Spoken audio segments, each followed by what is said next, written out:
Well, I'm back. I've done my homework. I went to the library a couple of weeks ago, spent some time doing some research, wanting to understand how often the people that represent me in Congress are voting along the party lines instead of voting with their hearts or voting with me, the constituent in mind. And I'm going to tell you, I was a little disappointed with what I found. I went through articles, magazines, journals, books, everything I could find at the library trying to compile this data. And I will tell you, this limited information out there compiled the way I wanted it to be compiled. So at the end of the day, I had to get a piece of paper out, a pen, and I'd do some homework. I went to the websites of the different representatives that represent me, and I started doing just tally marks. When are they voting along the party lines? When are they voting with their heart or with me, the constituent in line?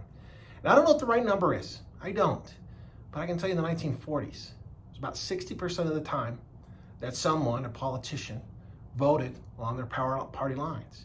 Now, I'm okay with that because I would think that the reason why they're a Democrat, the reason why they're a Republican is because they truly believe, for the most part, along that party. So seeing some votes along the party lines, even greater than 50%, I'm okay with, because it does tell me at least they're aligned with the proper parties.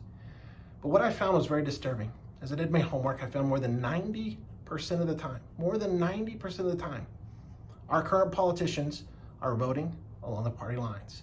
You know what that means? It means my voice has been lost. Somewhere along the road, where the Constitution starts with we, the people of the United States, we, the people, have been lost. Our voices have been lost.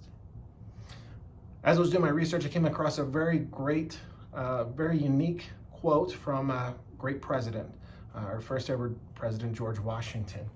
He says, and this is his farewell address, September 17th, 1976. And I want to use this quote because it really talks about what we're talking about today. He says, political parties may now and then answer popular ends, so there may be some good to them. But they are likely in the course of time and things to become potent engines by which cunning, ambitious, and unprincipled men will be enabled to subvert the power of the people and to usurp for themselves the reins of government, destroying afterwards the very engines which has lifted them to unjust dominion.